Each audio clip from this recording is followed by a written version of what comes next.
देखो भाई, नमस्कार सभी को।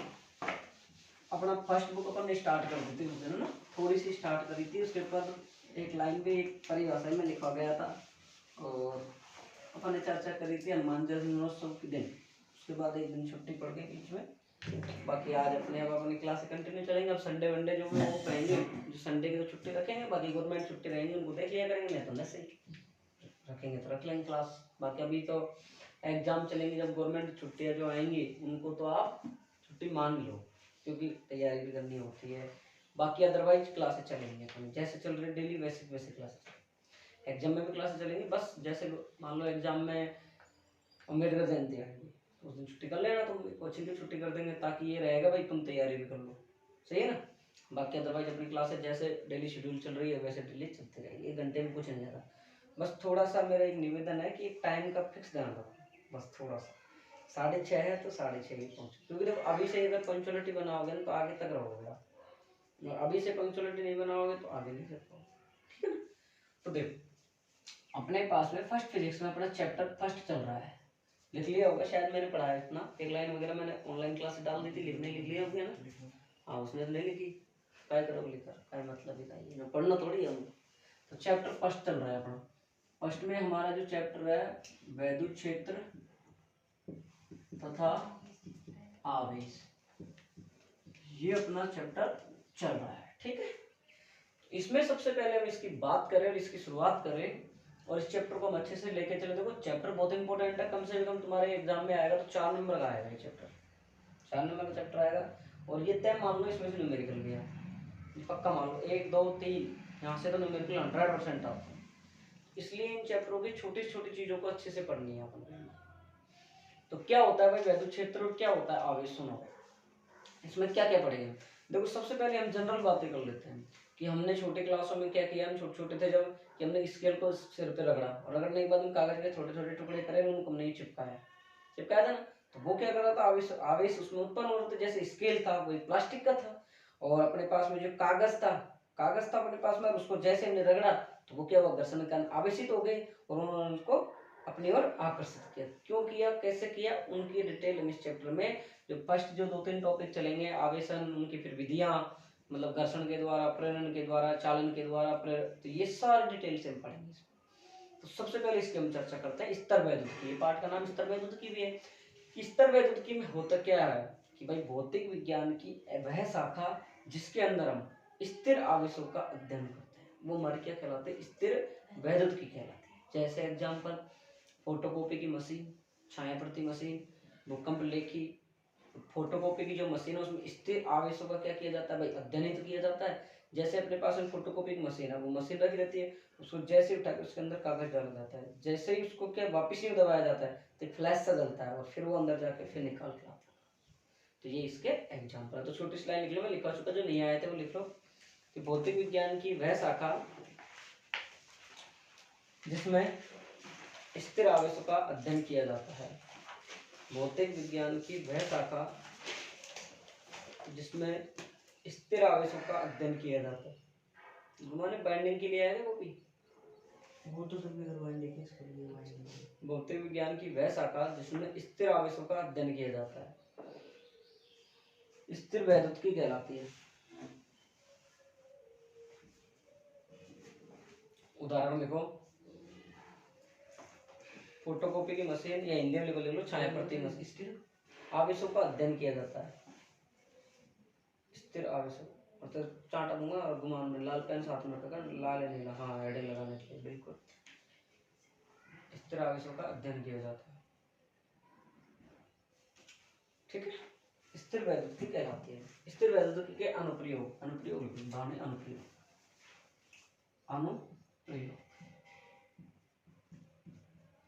अनुप्रयोग में लिखो साहब, पहला छाया प्रति मशीन, मैं बोर्ड पे भी लिख रहा हूँ, छाया प्रति मशीन। दूसरा लिखो कंप्यूटर प्रिंटर में, कंप्यूटर प्रिंटर में। भूकंप लेखी में,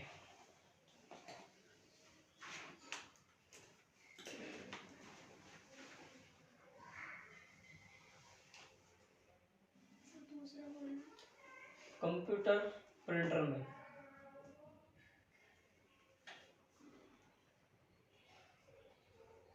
भूकंप लेखी में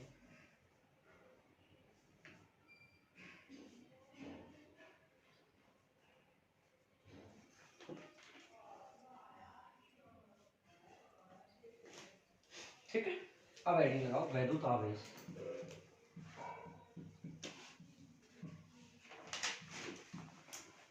इस टॉपिक से पूछेगा तो कोई 1 नंबर का क्वेश्चन पूछेगा।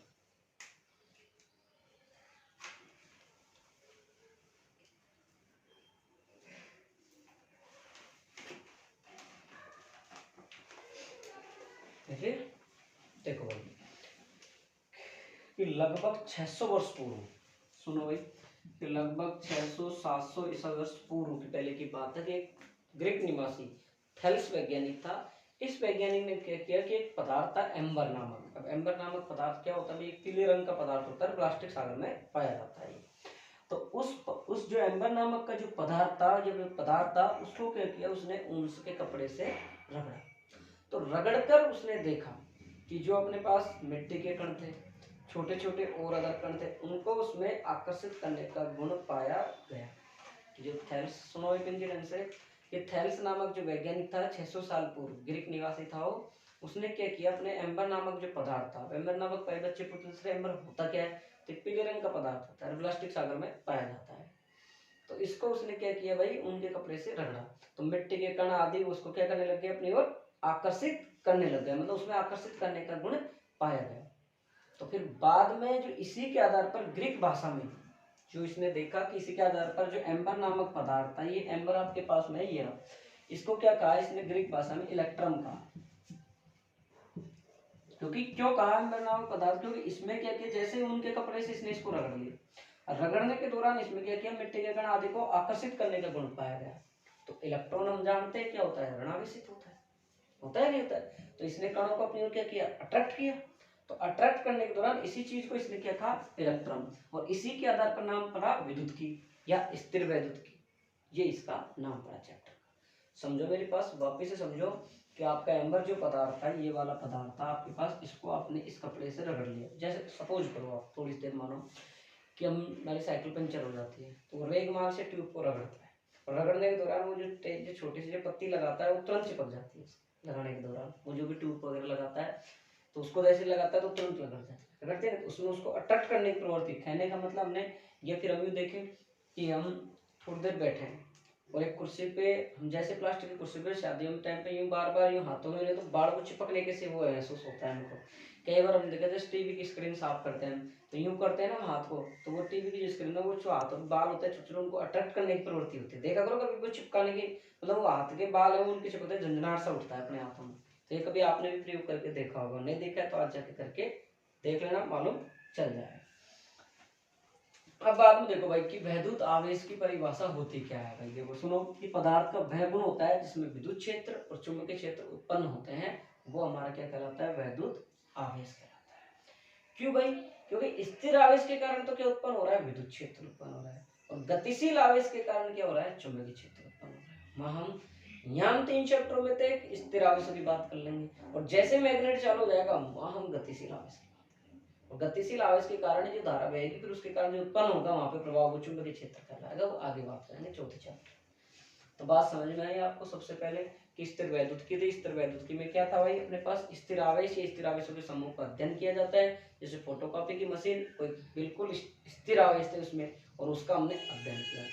ये प्रिंटर देख लो कंप्यूटर का, कोई फोटोकॉपी का काम में लेते हैं उसको। दूसरी बात हम देखा कि वैद्युत आवेश में थेल्स नामक वैज्ञानिक था ग्रीक का, 600 साल पहले उसने कोई बताया उसको, या फिर वो बैठा होगा एक्सपेरिमेंट कर रहा था, बैठा बैठा दो चीजों को रगड़ रहा था। जैसे हम ये भी तो करते हैं कि बहुत साल पहले आदि मानव ने 2 पत्थरों को रगड़ा, रगड़ने के दौरान उसमें चिंगारी उत्पन्न हुई तो इससे आग का उद्गम हुआ, पढ़ते ना, तो यही बात इसकी। इसने उसको उनसे रगड़ दिया, रगड़ने के दौरान उसने क्या किया होगा, जैसे रगड़ने के दौरान उसने मिट्टी में ही रगड़ा, तो उसने देखा उसको जैसे उठाया तो मिट्टी के कणों को चिपका रहा है। जैसे हम छोटी उम्र में थे, वो 6 वाला मोबाइल आता है छोटा सा, आता है ना छोटा सा, उसको हम तोड़ फोड़ के उसके अंदर से चुंबक निकालते हैं और उसको मिट्टी में यूं करते हैं और मिट्टी के कण उसके चिपक जाते हैं, चुंबक उसको अट्रैक्ट करने की प्रवृत्ति करता है। तो ये बात है। फिर ये जो पदार्थ है इलेक्ट्रॉन का, इसको इलेक्ट्रॉन में क्या होता है, विद्युत की मान लो, स्थिर वैद्युत की मान लो, ठीक है। वैद्युत आवेश क्या होता है भाई, इसमें क्या होता है, जो चुंबकीय क्षेत्र विद्युत क्षेत्र उत्पन्न होता है वही अपना क्या कहलाता है, वैद्युत आवेश कहलाता है। अब देखो आवेश की उत्पत्ति, आवेश के बारे में, आवेश कितने प्रकार का हो रहा है, आवेश को धन ऋण किसने कहा, कैसे कहा, वो देखो भाई।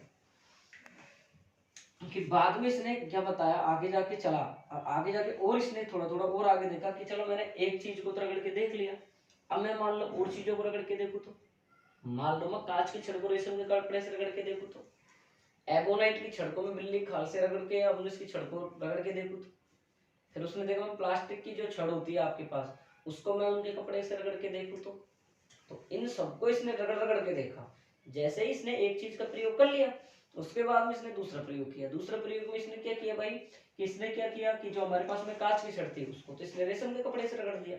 इसके बाद में इसने एबोनेट की जो छड़ थी उसको इसने किससे रगड़ दिया बताओ भाई, बिल्ली की खाल से मान लो, एम्बर नामक पदार्थ था इसको रगड़ दिया।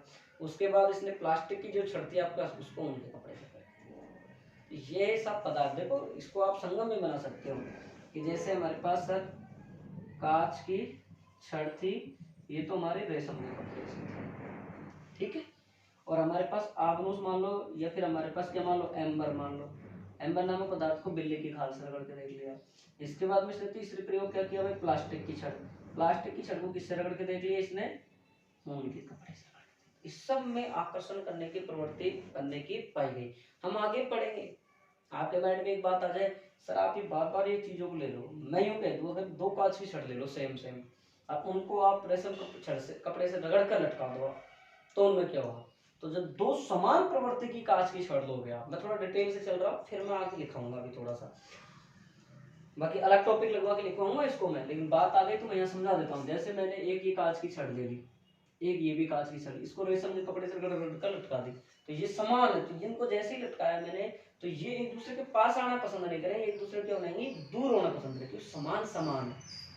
और समान समान में क्या होता है बताओ भाई मेरे को, प्रतिकर्षण होता है, आकर्षण होता है, विपरीत होता है, उसमें तो आकर्षण होता है। ये एक नंबर का क्वेश्चन बहुत बार बोर्ड एग्जाम में आता है, देखो यूं याद रखो, मेल और फीमेल क्या होता है, अट्रैक्शन होता है, और मेल मेल रिपल्शन होता है, रिपल्शन का मतलब प्रतिकर्षण होता है। तो आकर्षण कहाँ संभव है, जब दो भिन्न वर्ग या फिर दो अपोजिट पर्सन होंगे, जैसे मेल मेल नहीं हो सकते, मेल और फीमेल होंगे, चाहे जानवर मान लो चाहे मनुष्य मान लो, इनमें क्या होता है अपना आकर्षण होता है। और जैसे ही अपने पास हम जैसे देखें कि मेल मेल प्रतिकर्षण होगा, फीमेल फीमेल प्रतिकर्षण होगा, तो ये ध्यान रखना।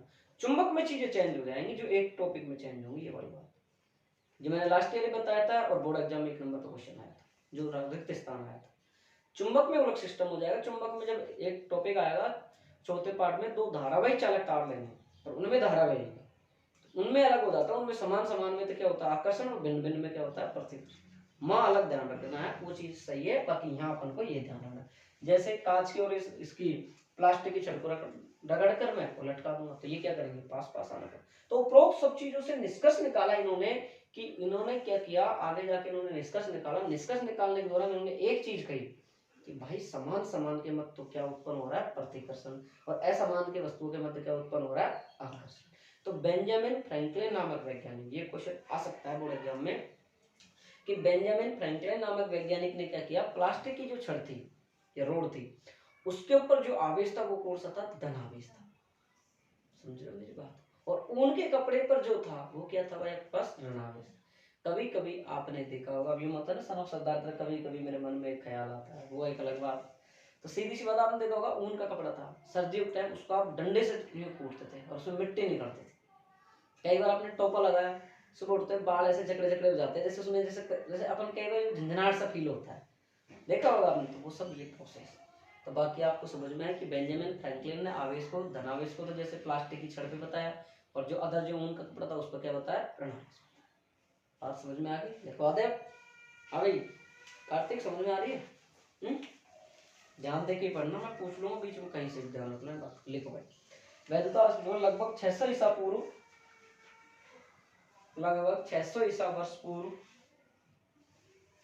ग्रीक निवासी थेल्स नामक व्यक्ति, ग्रीक निवासी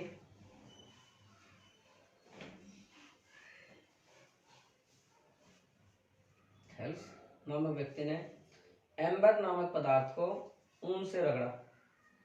लगभग 600 वर्ष पूर्व ग्रीक निवासी थेल्स नामक व्यक्ति ने एम्बर नामक पदार्थ को ऊन से रगड़ा। एम्बर नामक पदार्थ को ऊन से रगड़ा तो वह कागज के छोटे छोटे टुकड़े और मिट्टी के कणों को आकर्षित कर लेता है। कागज के छोटे छोटे टुकड़े और मिट्टी के कणों को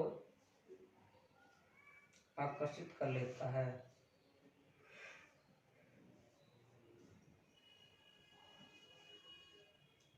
मिट्टी के कणों को आकर्षित कर लेता है।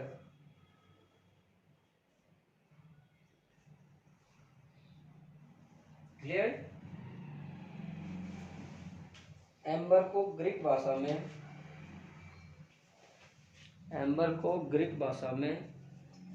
इलेक्ट्रम, एम्बर को ग्रीक भाषा में इलेक्ट्रम, एम्बर को ग्रीक भाषा में इलेक्ट्रम और इसी के आधार पर विद्युत की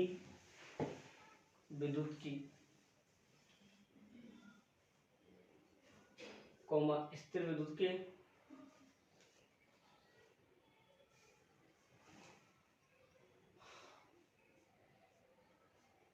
आदि का नामकरण हुआ।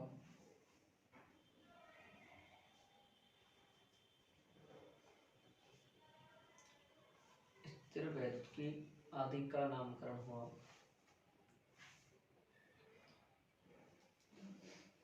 हाँ साहब, समझ में आ गया? बिल्कुल समझ में आ गई, कोई दिक्कत? अब आगे लिखो पैराग्राफ चेंज करके। इसी प्रकार कांच की छड़ को रेशम से, एबोनाइट की छड़ को, एबोनाइट की छड़ को बिल्ली के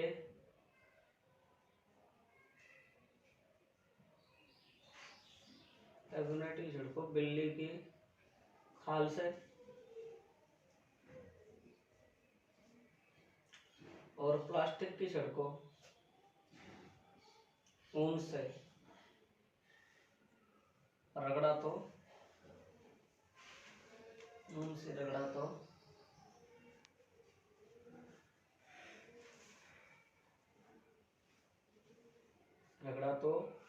इनमें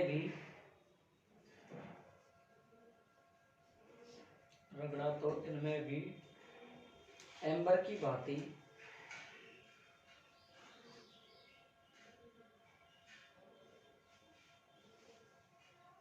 गुण उत्पन्न हुआ।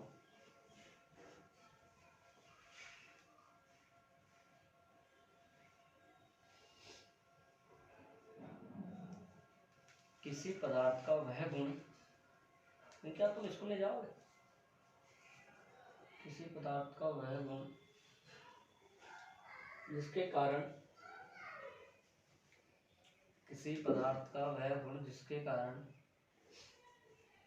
विद्युत क्षेत्र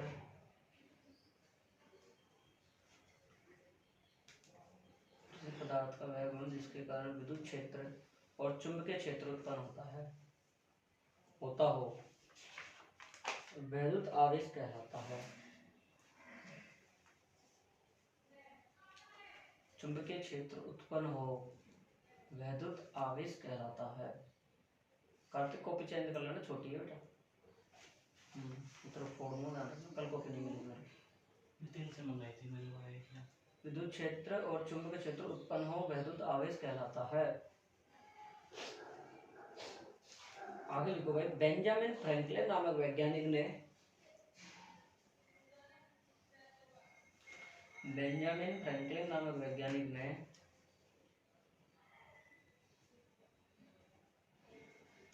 कांच की छड़ पर उपस्थित आवेश, ज्यादा स्पीड है क्या? धीरे करो, चलो धीरे बोल देता हूँ। बेंजामिन फ्रैंकलिन ने कांच की छड़ पर उपस्थित आवेश को, लेकिन स्पीड बढ़ा लेना, ठीक है, धीरे धीरे।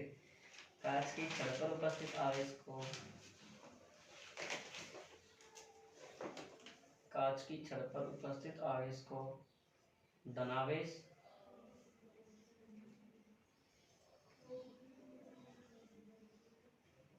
तथा रेशम के कपड़े पर उपस्थित आवेश को ऋणावेश माना।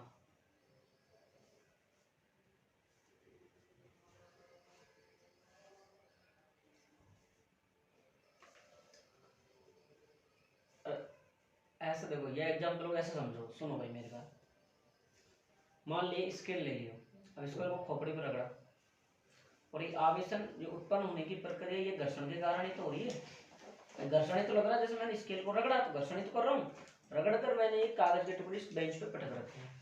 अब मैंने जैसे ही इनको यूं किया, इसने क्या किया, इसको चिपकाया, तो स्केल पर क्या था अपने पास में, बताओ तो अपन ने बालों में रगड़ा तो बालों पे क्या हुआ, ये आवेशित हुआ। स्केल पर तो क्या हो गया अपने पास में धनावेश, और बाल क्या हो गए ऋणावेश। उसने क्या किया, इसको एकत्रित कर लिया। आकर्षित करने का गुण पाया कि नहीं पाया, पाया कि नहीं पाया। और फिर इसको हम और अच्छे तरीके से और देख ले हम, तो सामान्य, चलो इसको एक लाइन लिखो फिर आप समझाता हूँ। देखो, बेंजामिन फ्रैंकलिन नामक वैज्ञानिक ने कांच की छड़ पर उपस्थित आवेश को धनावेश और रेशम की छड़ पर उपस्थित आवेश को ऋणावेश माना। ठीक है, इस प्रकार आवेश दो प्रकार के होते हैं। आवेश दो प्रकार के होते हैं, पहला पॉजिटिव चार्ज, दूसरा नेगेटिव चार्ज, मतलब धनात्मक आवेश और ऋणात्मक आवेश।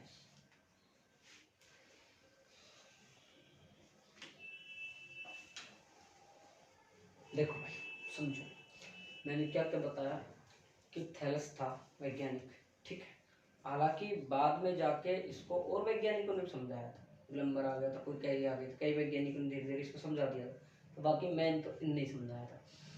थैलस ने सीधी सी बात थी, बैठे बैठे ने खुरापाते दिमाग का था, दो चीजों को उसने रगड़ा। एक तो क्या थी भाई अपने पास में उदासीन वस्तु थी, एक चार्ज वस्तु थी। यूं समझो, मैं थोड़ा सा एग्जाम्पल समझाने के लिए बोल रहा हूँ। जैसे यूं माने तो एक डोरी है और एक अनचार्जेबल है, मतलब आवेशित नहीं है। अब जैसे हमने बिजली के अंदर लगाई तो वो चार्ज थी, तो उसके अंदर भी आवेश बहेग नहीं बहे, बहेग नहीं बहे, उस पर तो क्या हो गया धनावेश। और जैसे हमने उसके अंदर लगाई उसमें क्या था ऋणावेश। समझ गए मेरी बात को। तो कहने का मतलब थैलस ने बता दिया साहब कि मैंने तो क्या किया साहब, थैलस ने बताया कि जो हमारा एम्बर नामक पदार्थ था उसको किससे रगड़ा भाई, उनके कपड़े से रगड़ा।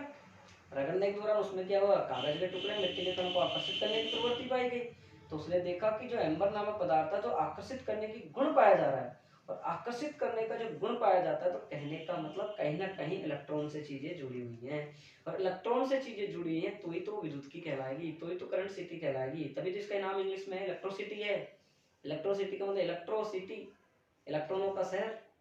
कहने का मतलब जो इलेक्ट्रॉन ऋणावेशित, इसीलिए इसका नाम क्या पड़ा, स्थिर वैद्युत की फल। फिर हमने आगे देखा कि सब आपने बता दिया एम्बर नामक को रगड़ा, तो आप कांच की छड़ को रेशम से रगड़ के देखो। फिर आगे देखा इसने एबोनाइट की जो छड़ थी उसको बिल्ली खाल से रगड़ दो, या आमूस की छड़ को रगड़ के देखो, या फिर आगे उसने देखा प्लास्टिक की छड़ को आप रगड़ लो साहब इससे, उनके कपड़े से रगड़ के देख लो, तो भी ये प्रकार के गुण मिले।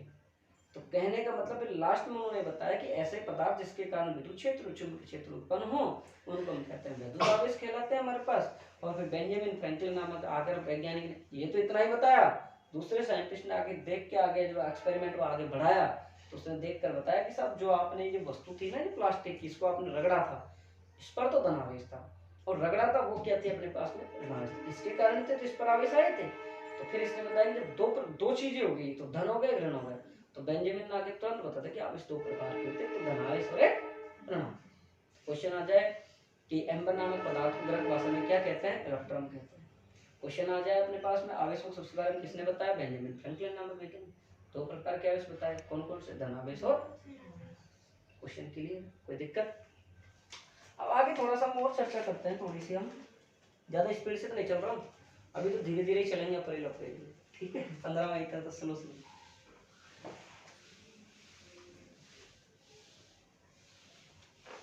बाद में जो नए जुड़ेंगे ना उनको ऊपर ऐसे नहीं पढ़ाएंगे भाई, ये लो क्लास पूरी डिटेल से आराम से क्लास ले घर बैठ, पैसे वही लगे जो लेट आएंगे उनकी बता रहा हूँ मैं भाई, एज ए टीच पढ़ा रहा हूँ, एज ए टीच रिकॉर्डेड चल रही है, तो जैसे क्लास की फीलिंग है वैसे ही ऑनलाइन की फीलिंग आई। ये तो है नहीं ऑनलाइन में मैंने समझा दिया, लिख लिया, प्रिंट दे दिया, प्रिंट थोड़ी दे रहा हूँ, अब मैं बोल रहा हूँ जो उसमें जा रहा है और वही बच्चों के पास जाएगा। तो जो लेट आएंगे सुन लो, जो भी वीडियो देख रहे हो ऑनलाइन क्लास में लेके आप, चाहे फिर आप ऑफलाइन आओ चाहे फिर आप ऑनलाइन, टाइम रहा तो दोबारा पढ़ाएंगे।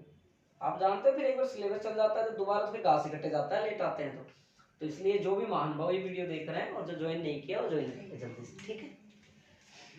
तो देखो आगे कि आगे हम सामान्य अवस्था में देखे भाई, प्रत्येक परमाणु, हमने देख लिया भाई परमाणु की बात, प्रत्येक परमाणु में जो इलेक्ट्रॉनों की जो संख्या होती है हमारे पास में, वो जो इलेक्ट्रॉनों की जो संख्या है वो किसी नाभिक में उपस्थित प्रोटॉनों की संख्या के बराबर। जब तो हम बोल देते हैं कि परमाणु पूरा भाग एक उदासीन है, उदासीन होता है जितने इलेक्ट्रॉन उतने प्रोटॉन है, प्रोटॉनों पर क्या है धनावेश है, इलेक्ट्रॉन पर क्या है ऋणावेश है, दोनों एक दूसरे को क्या कर देते हैं विद्युत उदासीन कर देते हैं। पता ही समझ, मान लो आपके पास में ये, आपके पास में कोई क्या था भाई नाभिक था, और नाभिक में क्या क्या चीज होती है प्रोटॉन प्लस न्यूट्रॉन, बाकी हम थ्योरी पार्ट में पढ़ेंगे इसको डिटेल से। तो ये इसमें क्या हो रहा है इलेक्ट्रॉन चक्कर लगा रहे हैं इसके अंदर, जैसे ये चक्कर लगा रहे हैं, इलेक्ट्रॉन चक्कर लगा रहे हैं, तो ये सारे जो इलेक्ट्रॉन चक्कर लगा रहे हैं वो कितने होंगे जितने इसके अंदर उपस्थित प्रोटॉन है। और एक चीज अच्छे से समझो, क्वेश्चन आ जाए तो अच्छा कि परमाणु की जो उदासीनता है उसको समाप्त करके आवेशित कणों को उत्पन्न किया जा सकता है। कि हम क्या बता रहे हैं कि जो परमाणु है, परमाणु पूरा क्या है उदासीन है, उदासीन कैसे है जितने इलेक्ट्रॉन चक्कर लगा रहे उतने इसके केंद्र में क्या उपस्थित है प्रोटॉन उपस्थित है। तो मेरा कहना है परमाणु की उदासीनता को समाप्त करने के लिए आप क्या कर रहे हो भाई, आवेशित कणों को उत्पन्न किया जा सकता है, आवेशित कणों को उत्पन्न किया जाए, किसको, परमाणु की उदासीनता को, न्यूट्रल चार्ज को फिनिश करने के लिए आवेशित कणों को क्या किया जा सकता है भाई, उत्पन्न किया जा सकता है। क्वेश्चन आ जाए परमाणु की उदासीनता को समाप्त कैसे किया जा सकता है, क्यों किया जा सकता है, क्यों किया जा सकता है भाई, क्योंकि उसके आवेशित कणों को उत्पन्न किया, कैसे उत्पन्न किया जा सकता है, जैसे मैंने बताया कि यहाँ से मैंने एक इलेक्ट्रॉन को स्थानांतरण कर दिया, यहाँ से इसके इलेक्ट्रॉन को ट्रांसफर कर दिया, अब जैसे ही मैंने इसको यहाँ ट्रांसफर किया तो यहाँ क्या उत्पन्न हो गया धनावेश, क्योंकि जहां से गया है वहां क्या उत्पन्न होगा अधिकता। भाई एक मानो आपकी क्लास में से यहाँ से 20 बच्चे बैठे, अब 20 बच्चे बैठे थे, एक बच्चा उठ के बाहर चले गया, तो यहाँ तो बहुत सारी चीज थी, पॉजिटिविटी थी, वहां कम थी चीजें, तो वहां क्या हो गई नेगेटिविटी। जैसे यूं मान लो आपके पास में फल की टोकरी है, उसमें 100 सेब रखे, एक खराब सेब रख दिया आप, अब उसमें से क्या किया आपने, उस दो टोकरी है, यूं मानो आपके पास एक टोकरी सेब की ये भरी हुई है, एक टोकरी ये भरी हुई है, इसमें 3 फल खराब थे, बाकी सारे एजिटिव, और इसमें सारे सही थे, सारे सही थे। तो इसमें से मैंने एक नेगेटिव जो खराब फल था उसको निकाल दिया, तो निकालने के बाद यहाँ तो अधिकता ही है, तो निकाल के मैंने इसमें रख दिया, तो ये क्या करेगा, इसको सबको क्या कर देगा, खराब कर देगा, तो नेगेटिविटी हुई नहीं। तो कहने का मतलब यहाँ से ट्रांसफर होगा, जहाँ जाएगा वहां तो क्या जाएगा धनावेश, यहाँ से जहां से हटेगा वहां क्या आ जाएगा धनावेश। आपने कई बार केमिस्ट्री में पढ़ी होंगी ऐसी चीजें, दाता और ग्राही, दाता और ग्राही पढ़ा है आपने, कि हमने देखा होगा कि हमारे पास में H2+ था, 2 अनुलग्न थे, एक संयोजकता इधर गई, यहाँ पे तो प्लस लगे वहां जाके ऋणावेश, ऐसा पढ़ा होगा आपने केमिस्ट्री, पढ़ाता नहीं पढ़ा, अरे कुमार पढ़ा होगा केमिस्ट्री में आपने, दाता ग्राही नहीं पढ़े, दाता ग्राही नहीं पढ़े, कौन है भाई, कौन था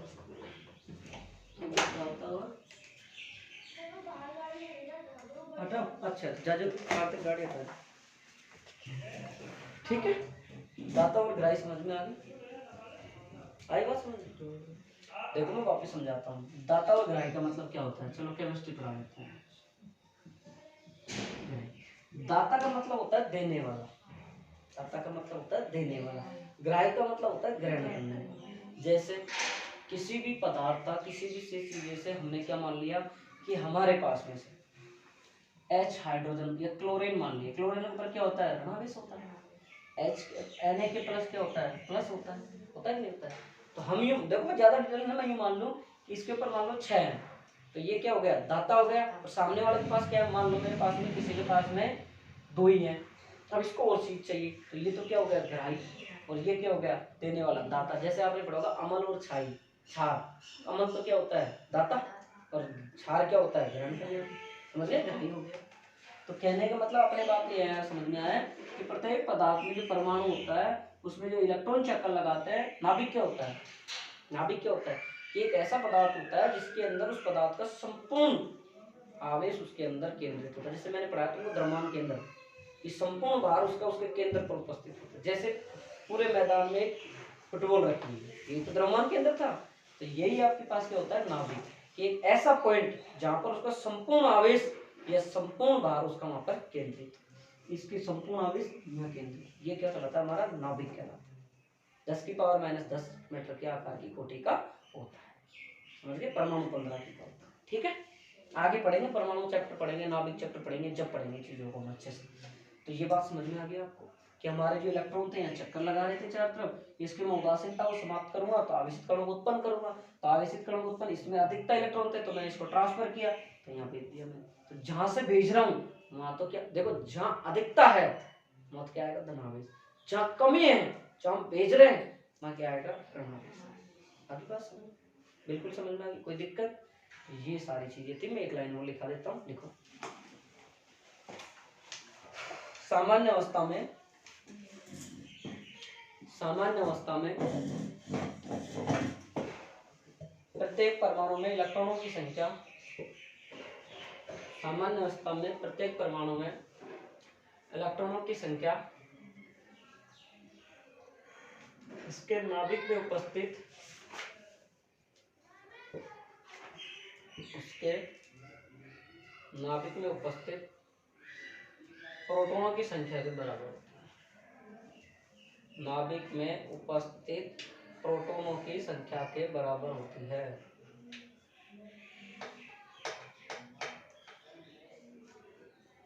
नाभिक में उपस्थित प्रोटॉनों की संख्या के बराबर होती है।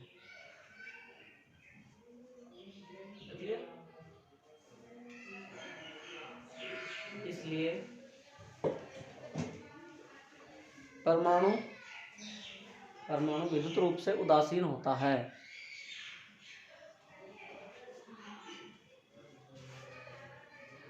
इसलिए परमाणु विद्युत रूप से उदासीन होता है।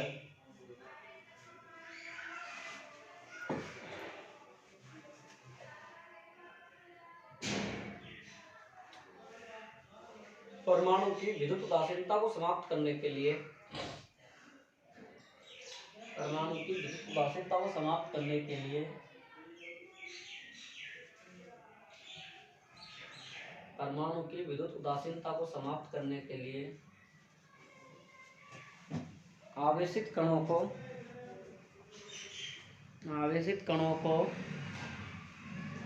उत्पन्न किया जा सकता है। आवेशित कणों को उत्पन्न किया जा सकता है। आवेशित कणों को उत्पन्न किया जा सकता है। इलेक्ट्रॉनों की कमी वस्तु को धनावेश एवं इलेक्ट्रॉनों की अधिकता वस्तु को, इलेक्ट्रॉनों की कमी वस्तु को धनावेश तथा इलेक्ट्रॉनों की अधिकता वस्तु को ऋणावेश प्रदान करता है। इलेक्ट्रॉनों की अधिकता वस्तु को धनावेश, इलेक्ट्रॉनों की क्या बोला तुमने पहले, कमी क्या प्रदान करती है धनावेश, तथा इलेक्ट्रॉनों की अधिकता ऋणावेश प्रदान करता है। इलेक्ट्रॉनों की कमी वस्तु को धनावेश व इलेक्ट्रॉनों की अधिकता वस्तु को ऋणावेश प्रदान करता है। एक छोटा सा चित्र बना लो, इससे याद रह जाएगा। देखो अब ये सब चीज है ना, एक चीज से याद रह जाएगी। ये हमारा क्या है भाई नाभिक, ऐसे लिख लेना, प्रोटॉन प्लस न्यूट्रॉन का चार्ज 0 होता है इसलिए उदासीन होता है। ठीक है, ये हमारा क्या है भाई नाभिक, इसकी क्या चक्कर लगा रहे हैं हमारे पास में,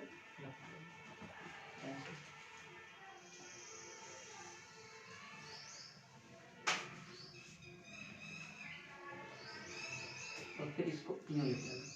तो यहाँ तो क्या आ गई अपने पास में अधिकता होगी, तो यहाँ तो क्या आएगा ऋणावेश, कमी हो रही है, अधिकता हो रही है ना, और यहाँ से कमी हो रही है, तो क्या होगी कमी, मतलब क्या आ रहा है धनावेश। इसे याद रह जाएगा, नहीं तुरंत याद रह जाएगा, थ्योरी याद रखने की जरूरत नहीं है। ऐसा चित्र आया तो तुरंत समझ जाओ, क्योंकि गोला क्या है परमाणु है, और इसका जो मेन केंद्र भाग है वो क्या अपना नाभिक है, उसमें संपूर्ण उसका आवेश उपस्थित है, और ये इसकी कमी कर रहे हैं, तो ये क्या हो रहा है धनावेश है। जन कितने इलेक्ट्रॉन चक्कर लगा रहे हैं, तो इलेक्ट्रॉन ऋणावेश है, ऋणावेश जाएगा तो धन ही तो आएगा वहां, और जहां इलेक्ट्रॉन जा रहा है वहां धन के पास मुंह क्या करेगा उसको ऋण करेगा। समझ गया ना बात। अरे एक बच्चे के पास में 25 टॉफियां पड़ी, एक टॉफी निकालोगे कैसे चिल्लाएगा, नहीं चिल्लाएगा।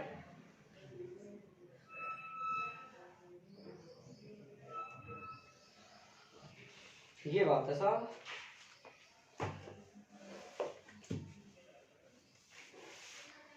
देखो भाई लिख लिया, चले आगे।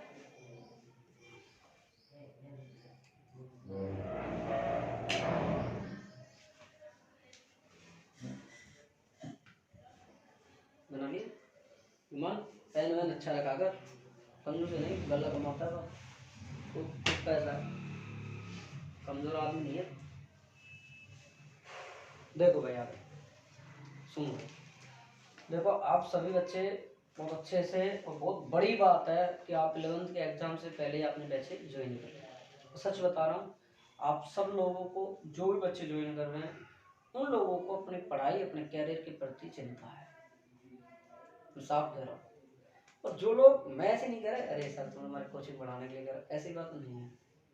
भाई चिंता है, आपने कहा तो ही तो मैंने किया, नहीं तो मेरे पास और बच्चे के कॉल्स आते तब स्टार्ट करता मैं। तो आप बिल्कुल भी चिंता ना करें, आप धीरे धीरे जहां आप आए हो आपका फ्यूचर 100% सिक्योर है। आपके अंदर एक एक टॉपिक में पूरा कराऊंगा, फिर भी मेरी भूल भरोसे रह जाता है कोई टॉपिक, तो मुझे आपका कर्तव्य बनता है मुझे याद दिलाएं। मैंने कल ग्रुप में सिलेबस भी डाल दिया है, डाल दिया ना, तो आप चेकआउट करते रहे, साथ के साथ जितना पढ़ा दूं उसको डेली पढ़वाओ। डेली अगर आपने पढ़ लिया तो आप ये मान लेना कि माइकल आदमी आपको जरूरत है, 1% आप 100% आपका बहुत बेहतर करियर होगा अगर आप अभी से लग जाओ। एग्जाम में मैं मानता हूँ उस दिन मत पर 10-15 मिनट रीडिंग तो लगा लो कम से कम, और जब डेरिवेशन आ जाए, ये कार्तिक मैं पहले बता रहा हूँ, लापरवाही जिसने कर दी फिजिक्स के अंदर, फर्स्ट चैप्टर में कर दे तो 3 चैप्टर समझ में नहीं आए, ध्यान रखना। चौथे में कर दी, पांचों छठा गायब हो जाए। तो आप सब लोग बहुत अच्छे से अभी से लग कर मेहनत करो। और देखो सीधी सी बात है, आप भी जानते फ्री में कोई नहीं पढ़ाए, नहीं तो मैं पढ़ा सकता। अरे यार आजकल दुनिया की शिक्षा की तो बड़ी बात है। देखो शिक्षा एक ऐसी है कि वो आपका पूरा जीवन बदल सकता है अगर शिक्षा अच्छी। आजकल तो लोग 86-75 रुपये में आती है भाई, पहले गांव में दुनिया यूँ ही ले जाती थी मटके में डाल के, वो क्या होती थी जिसमें बेगची डाउन बकोली क्या ये डाल कोई भी ले जाता। आजकल गाँव में भी 15-20 रुपये किलो देते, इसमें तो अपने मेहनत कर रहे हैं। ध्यान रखिए, आप सबका कर्तव्य है अपना चैनल जो यूट्यूब पर है उसको अच्छे से सब्सक्राइब करें, सबको करवाएं, साथ साथ आप मेरी मेहनत, देखो मैं अकेला कुछ नहीं कर सकता, मैं पहले क्या, ये पूरा परिवार है मॉडर्न फिजिक्स का है। अभी तो वक्त बताएगा, इसकी अभी नींव चल रही है, क्या पता है विस्तार रूप ले जाए, क्या पता है छोटा हो जाए, लेकिन जहाँ तक उम्मीद और सपने बहुत बड़ा करने का है, देखेंगे आगे वक्त क्या करवाता है, वो तो वक्त के ऊपर डिपेंड है। ये वक्त हर इंसान को वक्त एक ऐसा है, जब भगवान राम को ही पता थोड़ी था कि मेरी पत्नी को रावण ले जाए और मैं वनवास काटूंगी, भगवान राम को ही नहीं पता था। तो कृष्ण भगवान को ये पता थोड़ी था कि मेरे इतने सारे दुख हैं, कि मैं जेल में पैदा होऊंगा, मेरे माँ बाप वहाँ बंद होंगे, मैं दूसरे के जाऊँगा तो दूसरा मेरा पालन पोषण करे। तो सब एक विधान होता है वक्त की बात। इसलिए आप सभी को जोड़ने का प्रयास करें, सभी को आप अपने चैनल को आगे बढ़ाएं। अभी क्लासें चैनल पर अपलोड की जाएंगी, शाम को 7 से 8 बजे के बीच में आपको क्लासें डेली मिल जाएंगी। रही बात उसकी कि अभी ऐप बन जाएगा तब ऐप पे क्लास है, ये मत सोचना कि क्लास यूट्यूब पे ऐसे पढ़े, देखने के बाद तुरंत प्राइवेसी डाल दी जाए, ओनली फॉर डेमो के लिए 5-6 क्लासें छूट जाए, सही है ना भाई। ऑनलाइन हो चाहे ऑफलाइन हो फीस सेम है, 5,000 से 1 रुपये कतई कम नहीं है। कोई जानकारी की कहे कोई फलाने को लेके आए तो लेके आने से पहले ही सोच लेना लाएंगे, मैं नहीं मानूंगा किसी की। तो देखो पूरी साल मेहनत कराएंगे। अप्रैल कह रहे हो आपको मैं मार्च तक मेहनत कराऊँ। टेस्ट जितने होते हैं आप देख सकते हो। आप ये पढ़ा, देखो आप ये 12th क्लास का ये पढ़ा पूरा, इतने सारे आपके टेस्ट हुए थे 12th क्लास का मैंने। और अभी जो छोटे टेस्ट होते हैं बड़े टेस्ट थे, तो आपके टेस्ट पूरे अच्छे से होंगे। मैं तो ये मानता हूँ कि जितने अच्छे टेस्ट होंगे ना और जितने आपने दे लिए तो आप 100% आपका परसेंटेज टॉप मानेंगे। गाँव के हों, दूर के हों, सरकारी स्कूल के बच्चे हों, उनको आप ऑनलाइन बताओ। और कोई ऐसा बच्चा हो जो गरीब हो, जो नहीं पढ़ सकता हो, बेचारा पढ़ने के लिए ललायित हो और वो परिवार की ऐसी स्थिति नहीं हो, तो अपन उसको फ्री भी पढ़ा दें, कोई दिक्कत नहीं। लेकिन बच्चा ऐसा होना चाहिए पढ़ने में, नहीं पढ़ने वाला वो पास हो जाए कोई बात नहीं, लेकिन उसकी स्थिति ऐसी हो कि वो पढ़ नहीं सकता तो आ सकता है, वहाँ भी पढ़ सकता है, यहाँ भी आ सकता है। सबके लिए नहीं, हम पहले जांच पड़ताल करेंगे वास्तविक रूप से है या नहीं। बहुत से जो खूब पैसे वाले होते हैं वो भी गरीब बन के आ जाते हैं, मैंने देखा है। तो इसलिए मैं आशा और उम्मीद करूँगा आप सब अपने परिवार को जोड़ने का काम करोगे और आगे बढ़ाने का काम करोगे। आप सब बहुत अच्छी मेहनत करो, ठीक है भाई। और एक जितने भी बच्चे ऑनलाइन क्लास ले रहे हैं, लेने के इच्छुक है, मुझे मैसेज डालेंगे पर्सनल, और मैसेज डालेंगे हाँ सर हम दे रहे हैं, नाम और पापा का नाम लिख के जरूर डालें। वैसे मैं फॉर्म दे दूंगा, फॉर्म भरवाऊंगा सबसे कोचिंग का, तो आप सबको फॉर्म भरना, ठीक है। ठीक है, थैंक यू। आज के लिए इतना ही। अब धीरे धीरे टाइम बढ़ाएंगे। कल परसों 20 मिनट की थी, आज 40 मिनट की है, फिर 1 घंटे की हो जाएगी। ठीक है, रुको नीचे वाले बच्चे भी बैठो।